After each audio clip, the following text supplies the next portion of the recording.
Today is a spoiler episode. If you have not had a chance to watch the new Captain America Civil War, you may not want to watch this episode until you've gone to the theaters and checked out this movie. So yeah, it's a spoiler episode, so be aware. Hello, everybody. I'm your host, James. Along with me, as always, his name. I'm Andy. And we welcome you to come on this journey as we all become legends of the nerds.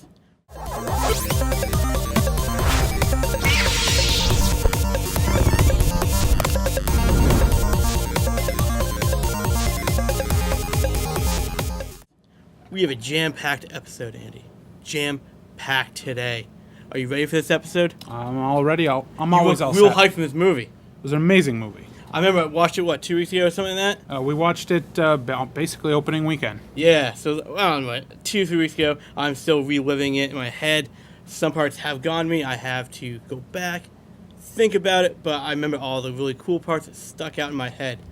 Let's get started right away. You ready for this? All set. All right. Begin the movie. We're going to start off with Captain America on a mission. He is trying to track down Crossbones in this scene, right? Yep. He has on his team Black Widow, Scarlet Witch, and Falcon, right? Yeah, and Falcon's new little buddy, too. Yes. About to show up that. The new mechanical Redbird. What'd you think of that? That was awesome. It's a neat little addition to the team. It's like, say you got your hands up or something, and he can kind of just send in his little drone. And he does in a scene. He sends in the drone to actually snipe off a couple of Crossbones lackeys. Yeah.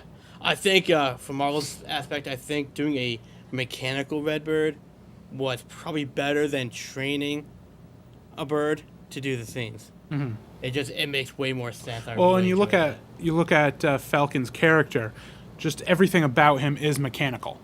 Yeah. So it makes more sense to have a mechanical bird that basically attaches to the back of his wings. Yeah. So. And Redbird looked real cool. Mm-hmm. I honestly didn't think they were going to bring Redbird into this movie at all. But when he did it, it was just amazing. Mm-hmm. So this leads up to Scarlet Witch's big scene here. And actually sets up the entire movie almost, where Rogers is chasing Crossbones down. Scarlet Witch comes in with her magical powers. Catches Crossbones trying to throw a grenade or something at Steve Rogers, right? Lifts him up in the air. Blows half the building up. Well, I mean, the whole point of this scene, though, what makes it so great, is the fight scene between Cap and Crossbones. Yeah. Because where we left off in the end of Winter Soldier, you think Crossbones is dead because he goes down with the building. Mm-hmm. When the building collapses when the hover carrier crashes in. Of course. He even reveals taking off the Crossbones mask, half his face burnt off, basically. Messed up, yeah. And if I remember correctly, he didn't throw a grenade because Cap was so close to him. He just let off a bunch of grenades that he was holding on to. Yeah, they were little pellets, right? Yeah, well, because he was attached to Cap. And he said, if I'm going down, you're going with me. Yeah. And that's where Scarlet Witch separates them and lifts him up into the air. Yep. But she can't hold on to the explosion. And unfortunately... it just blows up half the building. But what makes that scene, though, if you remember, who was in the building? It was a bunch of Wakanda... representatives. Yep. And that's what takes it into the next scene, the coming up scenes, introducing Wakanda into the Marvel Universe. Yep, that's right. So, yeah, that was a wicked cool scene. Big part of the movie. Next part, we have another big part of the movie, which is set inside the Avengers' new headquarters. And that's when General Ross, Thunderbolt Ross, shows back up. I know, we have not seen him since Incredible Hulk. Yeah, which is real cool to see him show back up in the universe with Tony Stark to have a little chat with all the Avengers and how they've been handling business throughout the last 10 years, right? Mm-hmm. Ross goes over everything that happens, Andy. Everything, between New York City, between Scanovia, and Washington, D.C. Mm. Is that all the cities that so far you mentioned? Yep, it was basically when the Avengers first assembled, taking on the Bifrost characters. Then you had, obviously, Washington, D.C., where the hover carrier crashed into all the buildings, and Sokovia, where we last saw the Avengers team defeat Ultron. Yeah. The main main scenes of Catastrophe. Right. Which Thunderbolt forgets that he messed up Harlem City, too, because he made some dumb decisions. But let's not bring that up.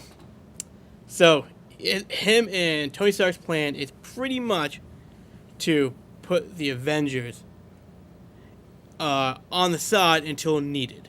You know, where the Avengers don't make decisions on what missions they go out on anymore. The United Nations would tell them when they are needed. When and where they are needed now. Yep. You know, and Tony thinks it's a good idea. Steve Rogers thinks it's a really bad idea. But do you remember what swayed Tony Stark into signing this? I think it's called the Code. I believe something like that. That's called. Yeah. Do you remember what swayed him? It was all the best. I mean, he understood everything that went on. You know, he really does. So really, I think what really swayed him was Ultron really was the decision factor.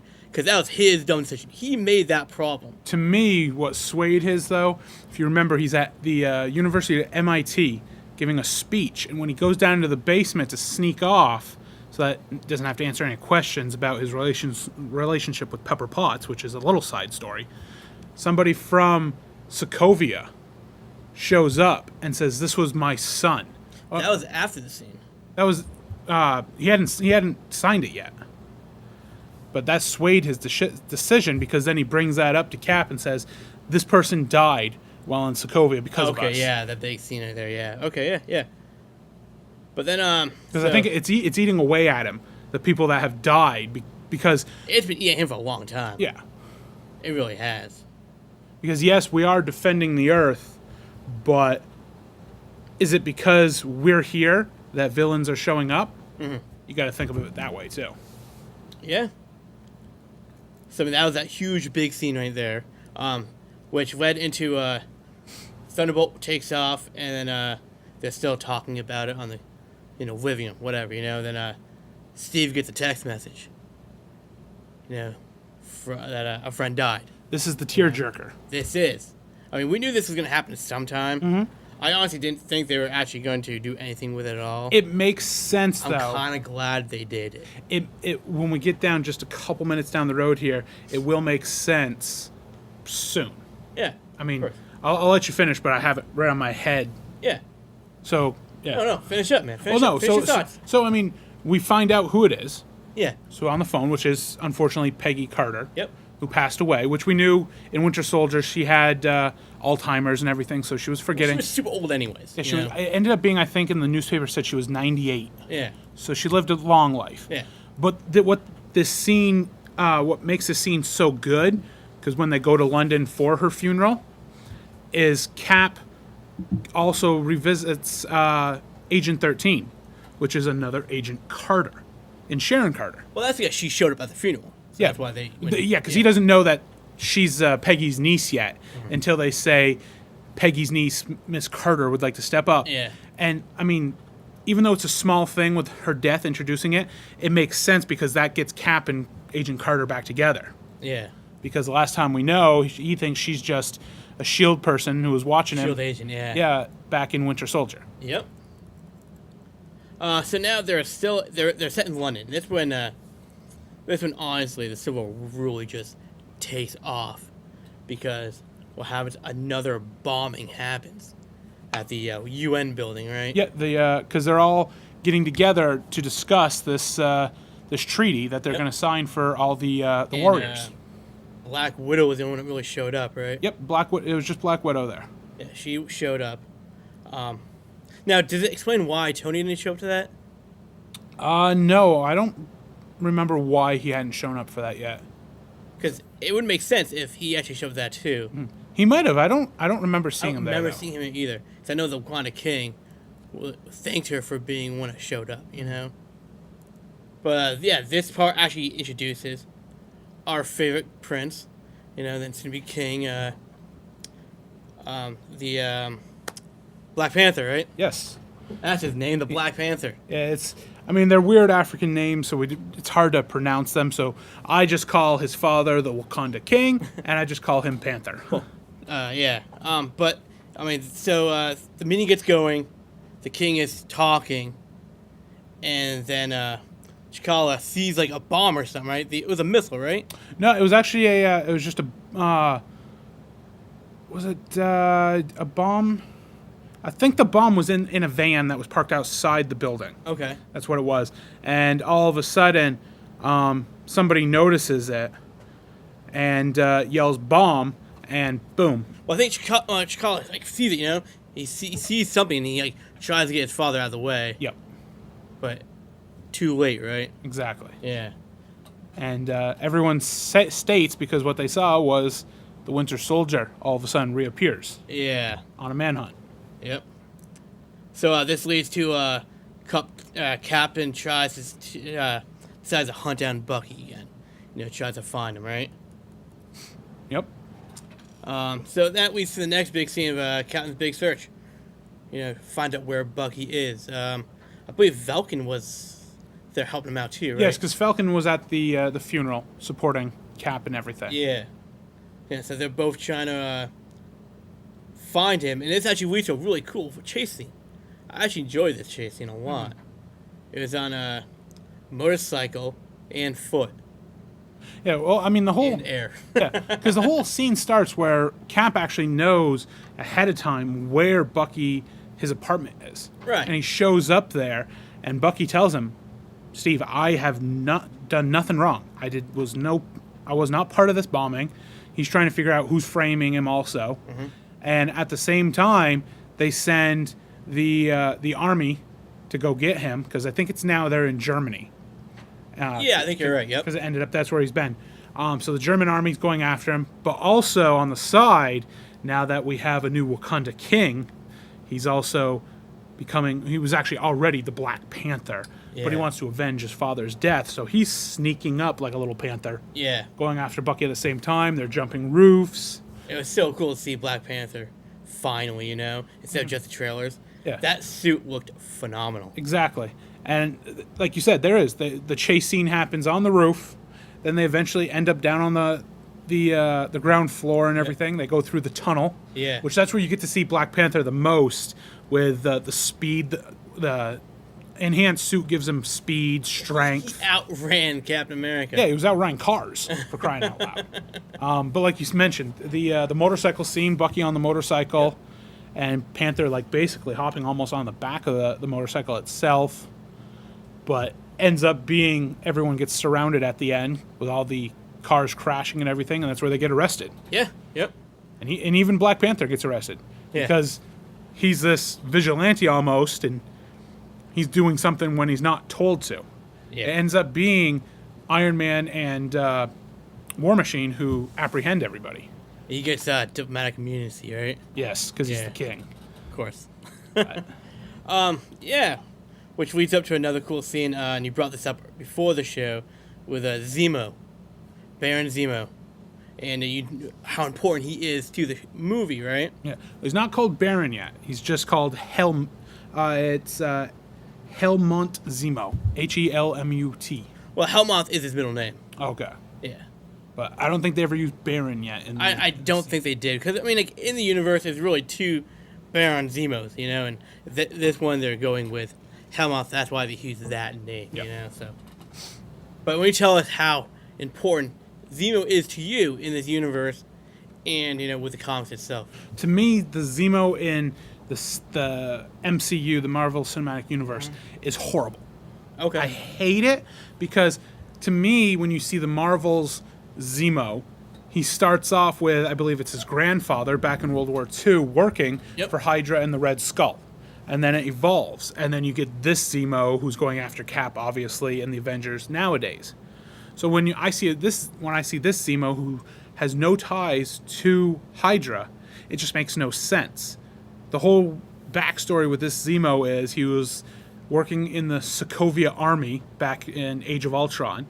And when all the stuff happened with all the Ultrons and the robots, his family was killed in the catastrophe. Mm-hmm. And now he wants revenge on the Avengers. So you got the revenge part, it's just the backstory makes no sense to me. So before we move on to the movie, because, I mean, it's been a very exciting movie so far, let's talk about what the Civil War really is, Andy. what it really is about right now, because they've already taken the steps to make the war actually happen between the hero versus hero. I mean, Hydra has nothing to do with it. It really is Zemo pinning heroes against each other for his own revenge on the Avengers themselves, right? Yeah, which when we get to the end of the movie, he actually explains everything. We won't get into it right now because we're not there yet. But he explains his entire scheme, basically, which set up the entire movie. Yep. He set up Civil War. So. Yeah. I mean, so pretty much Civil War is Iron Man versus Captain America. Iron Man wants the Avengers to sign off on allowing United Nations to take control of their actions. Captain America thinks it's a bad idea. They can do more good if they can run their own show, right? And Zemo is just in there to kind of twist the knobs a little bit, He right? becomes the puppet master. He becomes the puppet, and he's controlling, in a way, he's kind of controlling Tony Stark without Tony even knowing about it, right? All right. So let's move on to the movie with the big Zemo part, where he pretends to be a psychiatrist, and he goes to question Bucky, what he's there, you know. Then he puts these brainwashing words in Bucky. I mean, is this the first time you heard about the brainwashing words with Winter Soldier? I think it is. I don't think they touched it up at all in the second Captain America movie. Well, they touched it up. The first time we see these brainwashing words are in the prologue to Civil War in the beginning of the movie that we didn't go over. Okay. Because they actually have Bucky tied up to a chair, and they give him the certain words that trigger a brainwash serum that's in his mind. Okay. And that's how Zemo gets those, by killing like one of the last Hydra holders of those words. And he now knows, then he kills the psychiatrist and now can trigger Bucky by getting close to him. Yes. Yep. So, I mean, Zemo plays a huge part in this movie altogether, but, I mean, he plays a huge part without actually really being in the movie, you know? So this scene will lead up to the post-credit scenes of Ant-Man, which was, because, I mean, like, you know, because Zemo does do the brainwashing words, Bucky and Captain America and Falcon, and I think Black Widow is in it too, right? This huge fight scene in that building. Iron Man is too, because this is where you see in the trailer where Bucky tries to shoot Tony in the head, but he catches the bullet. With the yes. Right. I forgot that was later on. You're right. That's a huge part of the scene too. Because they're in this government building where all the Avengers basically are, because they all just got captured. Most of them got captured already. Right on. Yep. So. Zemo, obviously, like we said, he does the brainwashing, triggers the brainwash because he wants to know where the base was, where Bucky was basically built in Siberia, and because there's super soldiers there. So he wants to get to the super soldiers. So he triggers that, knowing that Bucky's now going to go on a rampage and try to get loose, and everyone's going to go after him, and he can sneak through the back door. See, man, this is why you're on the show. Because you remember these details that just completely flipped my mind. Well, this movie, it was so incredible. Like, we talked about when we did our review of Batman vs. Superman, for instance. Right. And I was really excited for it, but maybe not as much because you don't remember much because it was a lot to go through. Yeah. With this, Marvel does such a great job in setting each scene up for the next one, where you can remember everything. Oh, I'm just so excited about the movie. I can't remember anything in order. You know, you know what I went through with Batman vs Superman. Yeah, I just don't remember anything in order at all in this movie because it was so exciting, you know. But that was a good fight scene, though. Because even Black Panther got in on it too. Yep. But this does lead to Bucky finally escaping from the I don't know, what was it, UN building? Was it? I don't think it was just the UN building. I think it was just some government building. Yes, because in Germany, right? Yes, because downstairs they have this all like lobby area, right? Yeah, because Bucky has a fight with Black Widow in the cafeteria. Yeah. He shoves Steve Rogers down an elevator shaft. Yep. And almost blows Tony's brains out. Right on, yeah. And he throws Black Panther down in the stairwell. So, I mean, he is full-on Winter Soldier, where we learn from the Winter Soldier movie, nobody can get him, basically. Yeah. He is just full-on assassin. But yeah, after that fight, so it does lead to the postcards of Ant-Man where Captain America and Falcon do catch up to Bucky. Do you remember how? They This is an epic scene. It's an epic scene. You like these epic scenes. You tell me how. This is where Steve catches Bucky in the helicopter and jumps off the building and is holding on to one end of the building and the other end of the helicopter and just pulls the helicopter down, crashes. That's where he knocks Bucky out. Because that's how Falcon and Steve get him back, which sets up for the Ant-Man scene where Falcon's like, I know somebody. Yeah, you know somebody, you know? And that's when the teams start to come together now. At this point in time, both sides are getting teams together. Well, because the main problem is Bucky now knows Zemo is going into that base, and he needs to stop him. And that's why you have Cap assembling his team to go after Zemo, but unfortunately, they get But you have Iron Man. sidetracked. Iron Man makes a team to just capture Captain America and Bucky and all of them, and their mission is to get to Zemo. Which is kind of crazy to think about, you know? It's so big. So yeah, so anyways, there's some team. Sam says he knows somebody. So they go to that, and after that, they have another big scene of, so many big scenes in this movie, Andy. So many.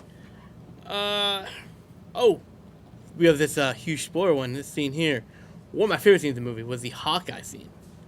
Hawkeye coming out of retirement to get Scarlet Witch out of the Avengers building. That was a cool scene with Hawkeye versus Vision. What makes this scene is the fact that everybody is under lock and key almost, and the government's trying to hold everyone back. Yep. Yet no one goes after Scarlet Witch because they know they can't hold her back, but Vision can try to keep her. Because throughout the entire movie, Vision keeps coming up with distractions for her. We're making her favorite soup, and Vision doesn't even eat. Or she's like, I need to go to a grocery store. Oh, no, I'll do that for you. Right. I mean, they're keeping her there because they know it's too risky to let her out because something may happen with her still learning her powers. But that is where Hawkeye does come out of retirement to recruit her. And I mean, it's Marvel, I will say, with their movies, yes, they're amazing scenes, amazing action, amazing actors, but they also come up with some good comedy in there. Yeah. The golf joke that Hawkeye had with Vision. Yeah. That was amazing. Yep. I mean, it was... So the setup was Vision's like, I thought you were retired playing golf. And then Hawkeye's like, oh, I played 18 holes. I shot 18 holes. I got bored. Exactly. Because we know Hawkeye he's so accurate, so he got hole in one on all of them. Exactly, yeah. What's the fun in that? The Vision part was funny, too, because he was wearing a sweater, which is so weird. Did you find that weird at all? Not really, because Vision is an android. And an android is half human. But why is he wearing a sweater, though? Because he's falling in love, obviously, for Scarlet Witch. Yep. And so I think he's trying to play her mind off trying to escape. So let's sit down, have dinner, and look nice and everything. So you're okay with this red-bodied android wearing a blue sweater? Yes. You got to realize he's half human. He's going to try to look human also. All right.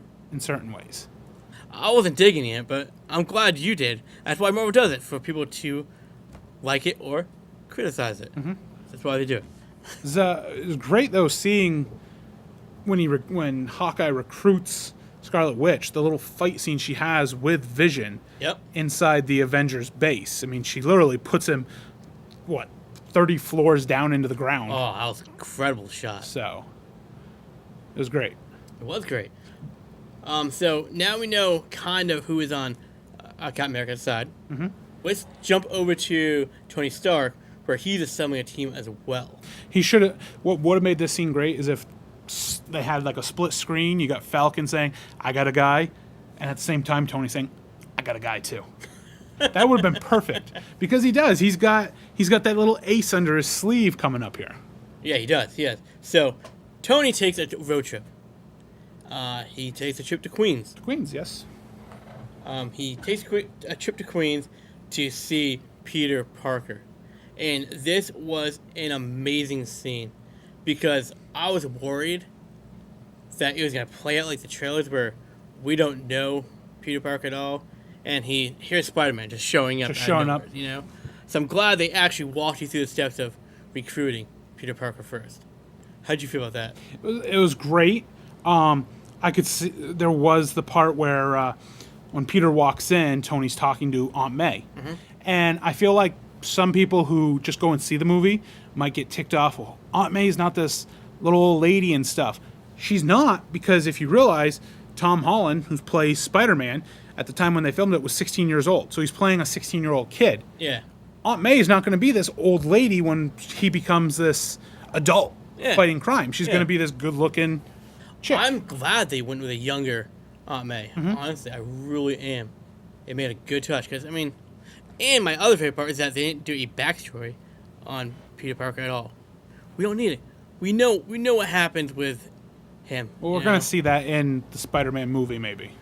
We might not. What would make the Spider-Man movie great is if it starts up right after Civil War. Because when we get to the credit scenes, that's where Spider-Man should start off. Yeah, it should. It absolutely should. We don't need to see Uncle Ben die again. We know what happened, you know? And that's the one thing that DC does too much. We don't need to see Thomas and Martha Wayne get shot in Crime Alley again. We don't need to see that. We all know. Even people who are not comic book fans know the Waynes die. We don't need to keep seeing it. But yet they keep drilling it in our heads. And this is why Marvel is so much further ahead than DC. Yeah. You don't need to see it. So I'm glad they skipped it altogether. So we have Peter Parker now assembled. Did Tony make any other stops? No, he didn't. It was basically just stopping in this is only pickup, right? Yeah, but what makes the whole thing great is Tony knowing who Peter is as Spider-Man, and Peter still trying to hide it from him because he finds his original suit and everything. Right. He finds what makes this great is the web cartridges. People always there's people who like the Spider-Man where he has the web cartridges that he even says in this movie, I developed those. Yep. And then there's the Tobey Maguire Spider-Man where it's kind of already a web shooter in his skin. Yeah. Tobey Maguire's was already in skin. Andrew Garfield, he made his own web cartridges. Mm-hmm. I like the web cartridges better because that's more... Exactly, because Peter Parker, his backstory is he is a very smart, intelligent kid. Yeah. So he can come up with these ideas.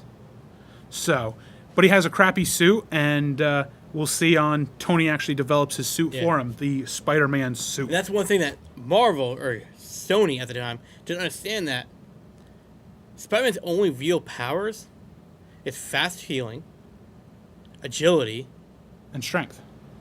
Strength, and the ability to stick on the walls. You know?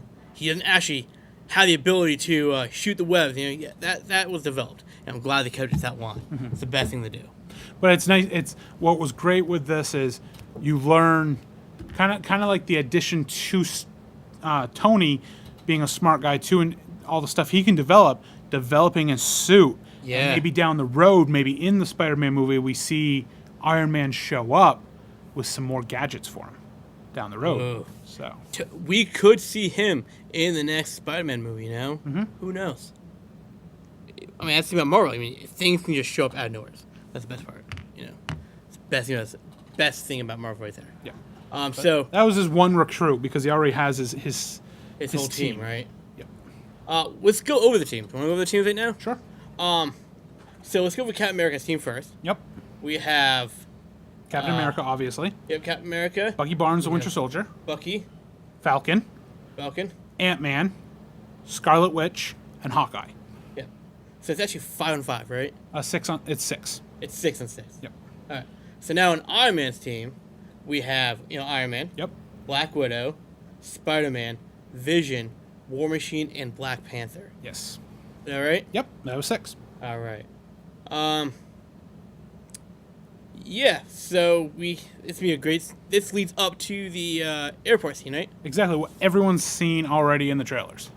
We've seen some of it. You know, if I remember the trailers, they didn't really show Ant-Man too much in the trailer. They No. showed a lot of Spider-Man, but not much of Ant-Man. What makes it in the trailer different than the movie is when you're watching the trailer, you think they've already fought, and then Spider-Man comes in. No, Spider-Man comes in before everything happens. The whole fight scene happens, yep. He just steals that shield right out of Cap's hands. So, at this point in time, Andy, I'm going to have you finish off the movie for us. Why don't you go through this airport scene?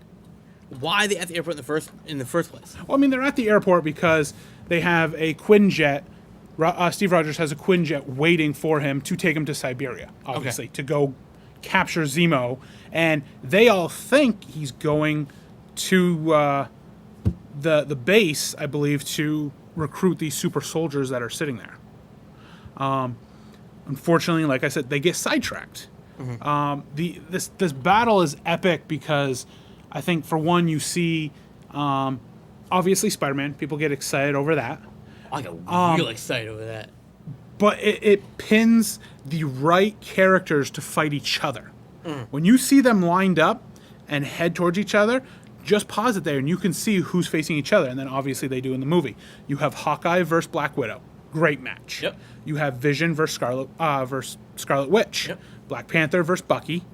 You have Falcon versus War Machine. Iron Man versus Captain America. Yeah. And they eventually switch off. My funniest one, I thought, when they switched off was Spider-Man facing Captain America. Yeah. Because they're like, so where are you from? Brooklyn. Where are you from? Queens. Oh, really? And then they just go off at each other. But it set what makes that scene interesting is you've obviously read the graphic novel we have right here. And in it, spoiler again, Spider-Man switches sides. I believe you said, right? Doesn't Captain America get him to switch sides? The way Spider-Man plays off is what makes Spider-Man so important in the graphic novel is that he's the very first superhero to unmask. You know? That was the biggest part that Spider-Man played, you know? It wasn't about switching teams for him. It's that Tony Stark got a superhero to unmask in front of an audience. Which I found very interesting because they do nothing with the whole unmasking thing. No. So it's basically just, I don't want to sign this, you don't want to sign that kind of thing. Which I'm glad they didn't, because then the Spider-Man movie would be kind of ruined. Because in the fight scene between Captain America and Spider-Man, Cap even says, you don't know the whole story. Yeah.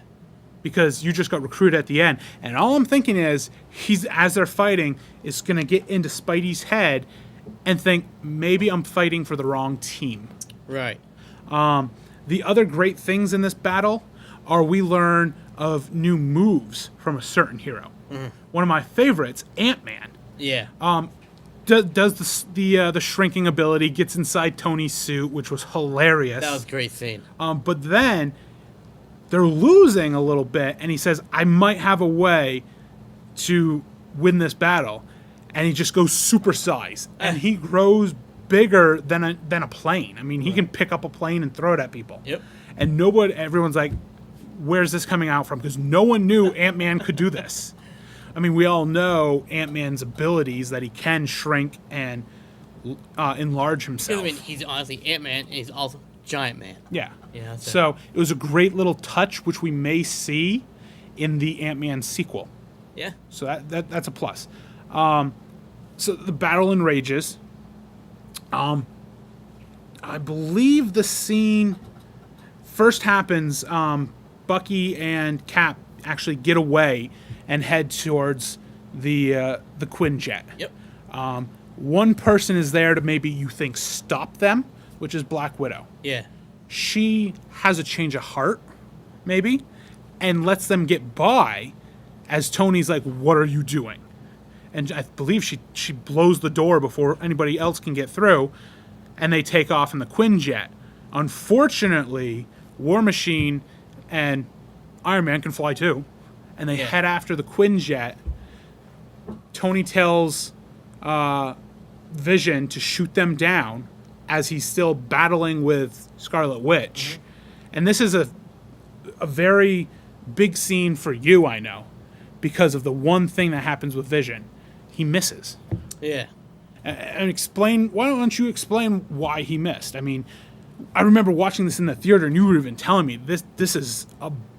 People might not think this scene is very important or big, but it actually is in the development of Vision.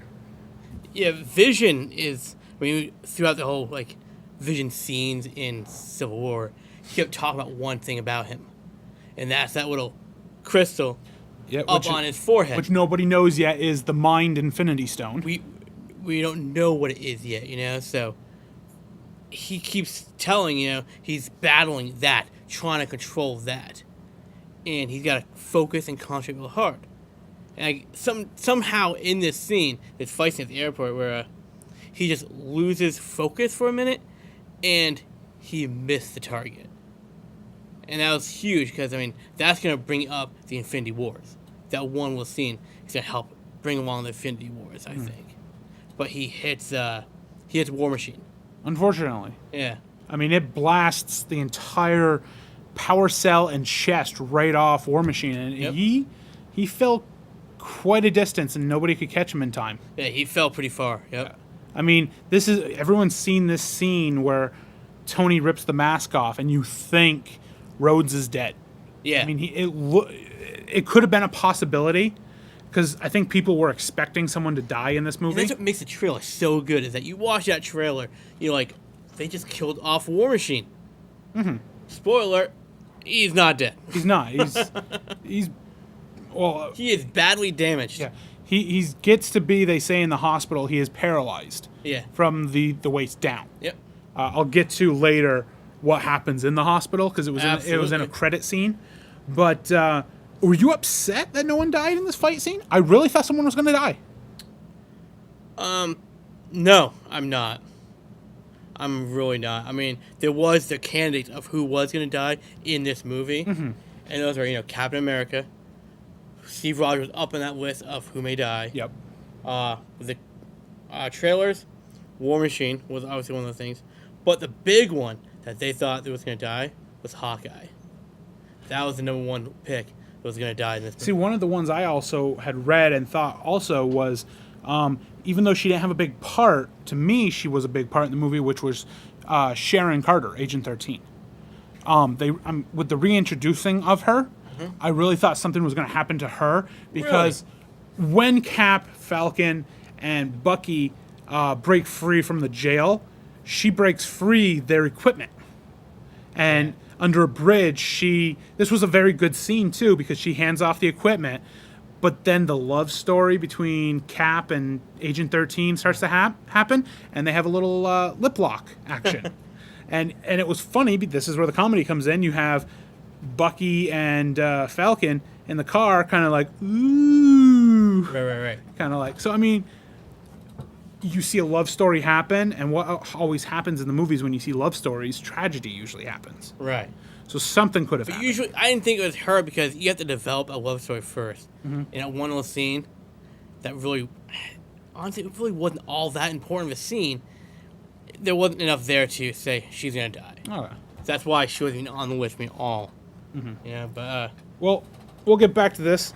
Obviously, then we see Rhodes falls to almost his death, which leads to the capture of the rest of Captain America's allies. The funny part in the capture, I thought, was Falcon's there with Iron Man at the ground site where Rhodes fell, and he just blasts him. He's like, "Are you okay?" Boom! He blasts him down, kind of, because he's very angry at the same time. Of course. And I think it was supposed to be more of a angry scene. I just captured you, but it was kind of funny at the same time. Yeah. Everybody else gets captured. The best way I thought they took out Ant-Man was Spider-Man swinging around his legs. It was Spider-Man proving how young he is when he made that Star Wars reference. Exactly. They even joke about it. Yeah. So, unfortunately, Cap's team gets captured, and this is where one of the big prisons that's finally introduced in the Marvel Cinematic Universe, but it's a big thing in the comics. It's called the Rift. It's an underwater prison where they hold all of the big bads in Marvel. all the big bad villains, and now you're keeping superheroes here too. Which is absolutely crazy. It come to find out, Iron Man gets some footage of the bomber back at the UN nations. Yep. And they find out that it really wasn't Bucky. This was Zemo disguised as Bucky, setting off the bomb, which really triggers Civil War. You can always backtrack to that one scene, and that, to me, Civil War doesn't start with Ross telling him you need to sign these. No, that didn't set up. That was the start of it, because that got underneath Captain America's skin. He didn't like that idea. That's kind of started, but it didn't really set it in motion. What triggers it is that bomb. Yes. So Tony finds out that maybe Cap was right. This starts maybe bringing the team back together. Fortunately, he's got to go to the base and try to convince Cap's allies to give him the location of where Cap went. Harder, what is this saying? Harder to do than done, or something like that. I mean, you just had this. Harder to than done? Yeah, I don't know the saying, but a hard thing. So much for saying then, huh? Yeah, hard thing to do basically for him. Okay. I mean, you just say I'm Iron Man and you're one of Cap's allies. I just beat the crap out of you and threw you into this indestructible and unpenetrable fortress of a prison. And now I need you to tell me where your captain is, basically. Yeah, yep. And give it to Tony. Give him props to basically telling Falcon, look, I need to know. I know you guys were right in the first place. Yeah. And he even triggered all the sound to be cut off so Ross couldn't hear him. Yep. And they kind of give in to him. They're like, maybe you have had a change in heart. They give up that he's going to Siberia, going to a Hydra base, trying to track down Zemo. But there's one person that really listens in very well and captured everything that Tony got, and that was Panther. Black Panther was listening in just a little bit because he follows Tony to Siberia. Because he's still trying to get maybe that little bit of revenge, because I think he thinks Bucky still did it, even though we know he didn't, and then finds out that when he gets to Siberia, it was all Zemo's I enjoyed this movie the most? It wasn't all the action, it was the detective work that they put into this. Between, Captain America and Tony Stark. The detective work on figuring out what exactly is going on. Exactly. I love that about this. There was that almost is like a little bit of pulling from DC into Marvel. Because when you think DC more, you think of Batman, who's the greatest detective ever. Well, do you know why you think of that? Detective Comics. There we go. That's what DC. Before DC. That's what DC's about, detective work. So, so he flies to Siberia, and he meets Cap and Bucky, and a truce is settled. He even says, I know it was Zemo.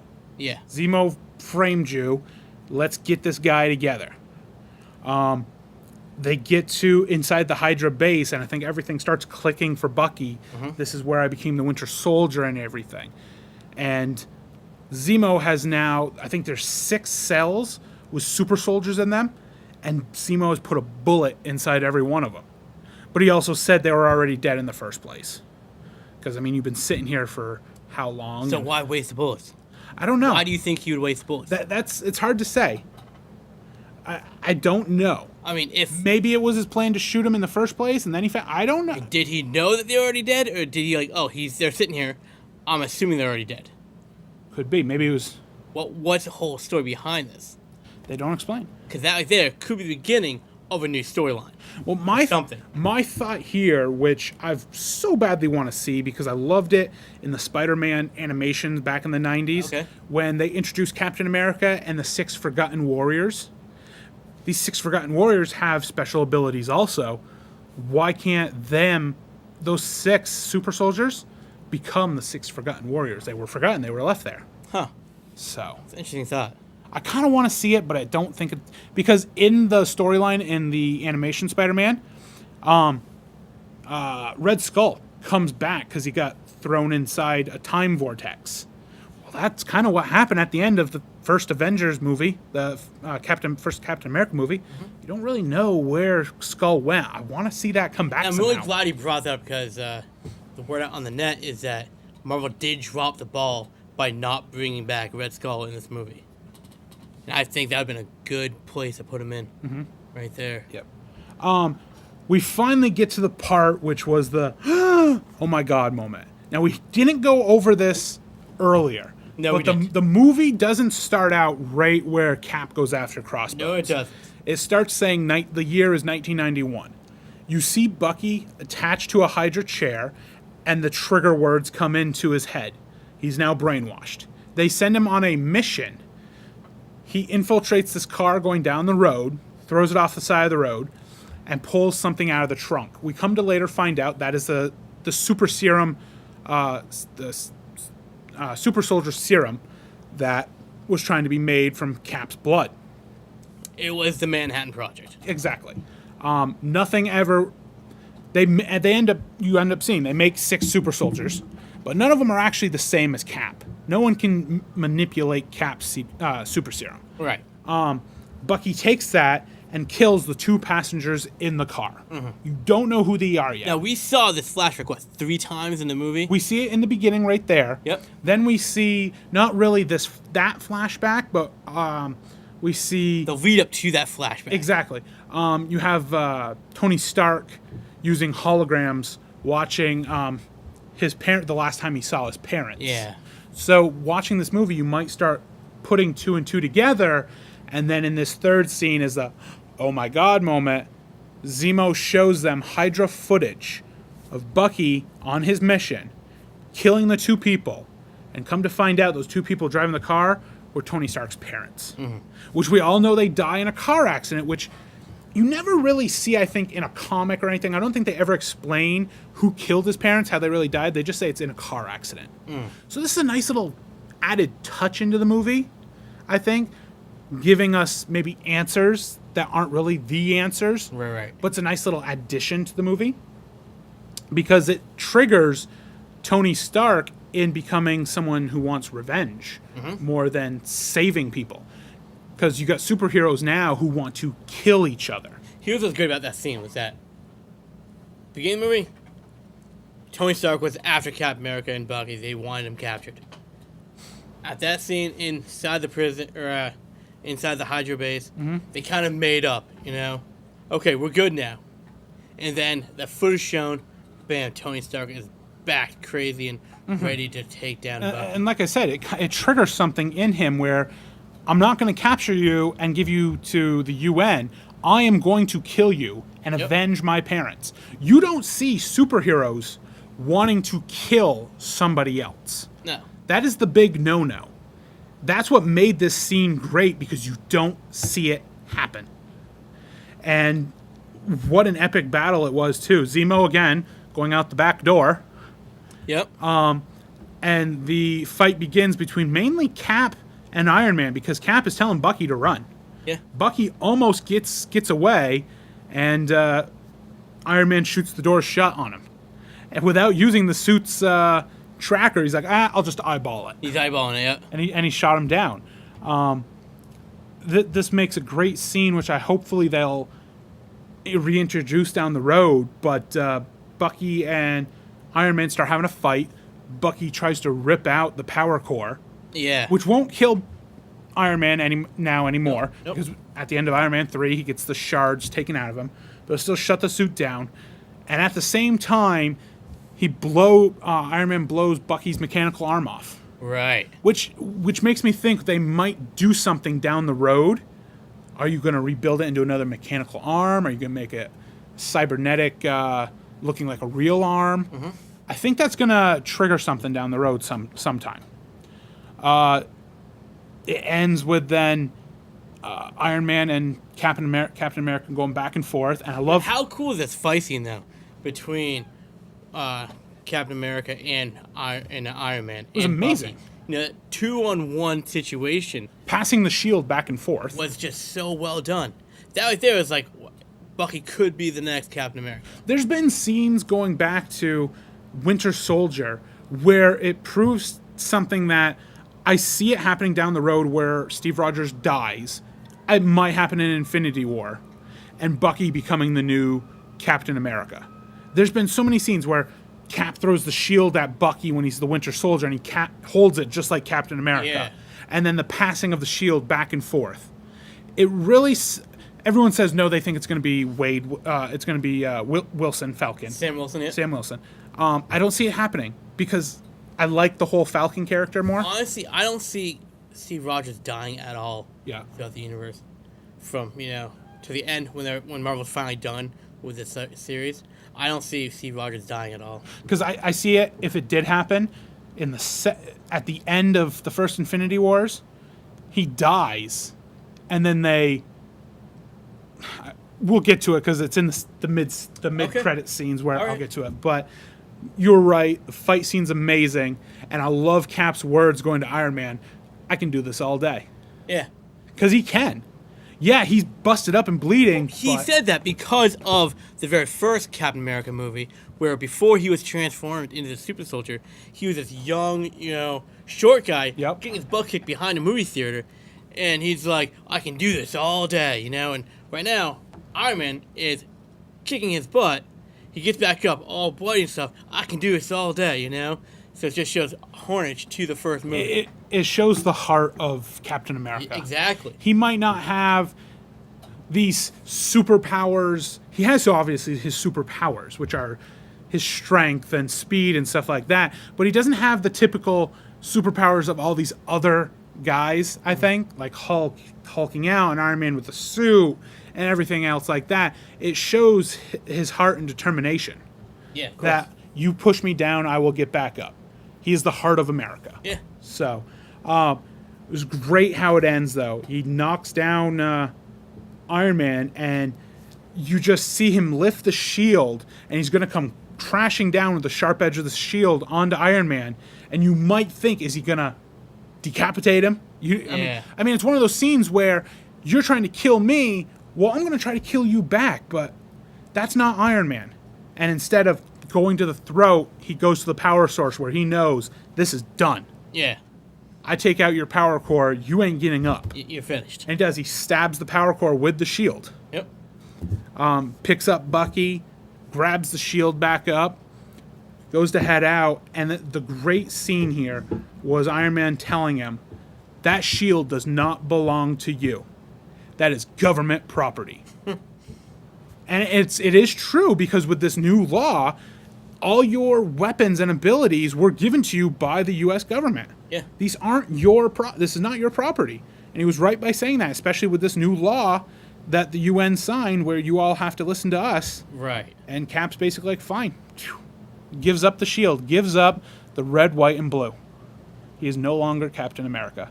That was an iconic scene. He's still Captain America. He is. The shield. He is. But throwing the shield away, why I say it's so iconic, is because he is no longer a superhero. He is a fugitive. Under this whole new law, he is technically a fugitive.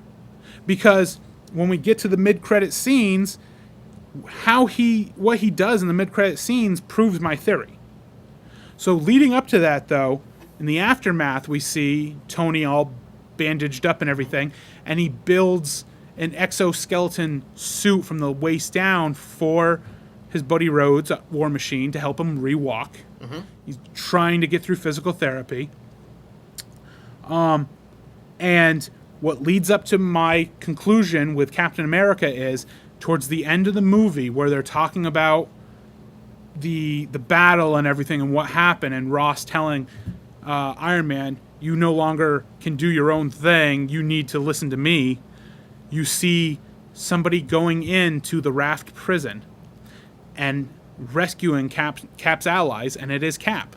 Yep. He is in there, but he's not in his red, white, and why I'm saying he's a fugitive. Yeah. He's just in his leather jacket and jeans. That's why I'm saying he's not Captain America really right now. He is a fugitive. Right. And he rescues Ant-Man, Scarlet Witch, Falcon, and did I say Ant-Man? Yeah. Hawkeye. That was the other one. And they leave, which is pretty. I was a little upset though, because I wanted to see him kind of break into there. He just kind of shows up out of the shadows. Yeah.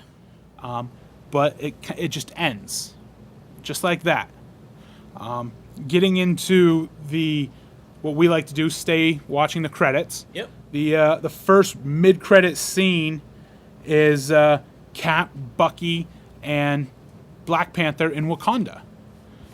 This is really the first scene we see deep inside of Wakanda. Obviously, we had This is the first scene. Well, we had the Age of Ultron one, but you really didn't see. You just saw the jungle, like the outskirts of it. You actually see Wakanda. Yeah, you are in the kingdom of Wakanda. And Black Panther is no longer upset with Bucky, and they put Bucky on ice until they can find a cure for this brainwash inside him. Mm-hmm. This gets to where I was talking about Captain America's death, I think, is going to happen. The end of Infinity Wars Part 1 in 2018.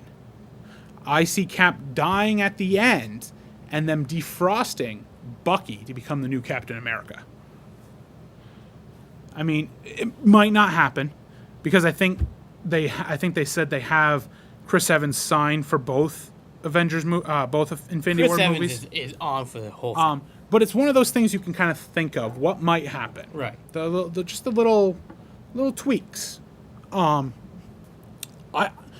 actually got excited because you can't wait till next year to watch the Black Panther movie, and this gives you your first little glimpse of Wakanda, yeah, which was really neat, seeing inside the kingdom. Mm-hmm. And inside that kingdom is good because I think Captain America gave away his shield so well because, I mean, where did the shield come from in the first place? Came from Tony's dad. Where did... the material is... from Wakanda. Yeah, it's vibranium. Yeah. So I think he's going to have a new shield real fast. Could be. You know, so I think that's why he gave up so much. He's like, I'm going there anyway, so... Mm-hmm. The very last credit, which we always criticize people in the theater, it's like, you're at a Marvel movie. Calm your horses and sit back down here. Most people stay because they know there's a mid-credit scene somewhere. But Marvel always has those two last scenes. And this one was pivotal for the upcoming movies. It's very quick. It's like 30 seconds. Yeah, no long. Peter Parker gets back into his room, back into Queens. You hear Aunt May talking to him, and, I'll be out in a second. Well, he's sitting there playing with his web shooter. Exactly. And he's been given a gadget by Tony Stark. Yep. And I had to ask you, what's this about? You had to explain it to me in a bit. And he's just playing with it. It goes to a black screen, and it says, Spider-Man will return. Yeah. This is where, when they said Spider-Man will return, I think the new Spider-Man movie next year will start up right after this scene. Mm-hmm. Because why else would you say Spider-Man will return and backtrack before Civil War? Right. I mean, knowing Marvel, they may do a small backtracking clip of how he became Spider-Man, but I'm not sure if they can do that or not. I don't know. I think it would be stupid to do that right now. I think it might be too. But the scene that you're talking about when he's playing this gadget and then a hologram showed up on the ceiling, you asked about that. I misspoke at the theater. It had nothing to do with the Iron Spider at all. Okay.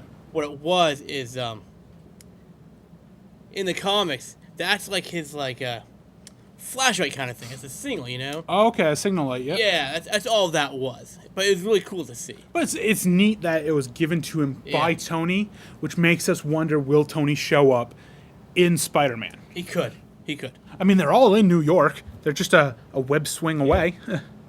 So. But that's the movie, Andy. We just walked right through it, and I relived the movie again in my head.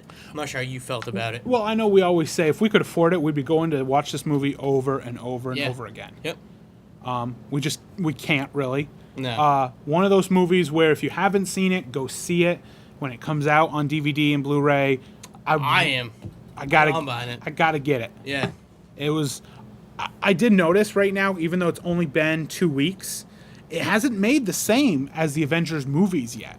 No. Or even as Winter Soldier, I don't believe. But it did already pass Batman vs. Superman in sales. Yeah. Already passed. And it's been out a short amount of time since it passed. Now, where do you rank this on your list of favorite Marvel Cinematic Universe movies right now? Probably, is it in your top 3? Yeah, it's number 3, I bet. It's number 3. Okay. Yeah. For me, I mean, I really enjoyed it, but it might be the 4 still, because I still really enjoy Winter Soldier and both Avengers movies. My favorite movie is the very first Iron Man movie. That's my very first favorite movie. Yep. And then probably Winter Soldier or Avengers, somewhere down there, you know? Mm-hmm. Yep. Yeah. But it had mainly almost all the Avengers in it. We didn't get to see Thor or Iron Man, Thor or Hulk, but we will get to see them pretty soon. So, unfortunately, that is the end of the show. We're being rushed here. Yeah. So, as always, remember, visit our Facebook page at Legends of the Nerds. Visit us also on YouTube, Legends of the Nerds. You can watch this episode and every other episode we have taped this year and last year. Don't forget to follow us on Twitter at KrillinMan. And remember, everyone out there in Nerdland, to always stay nerdy.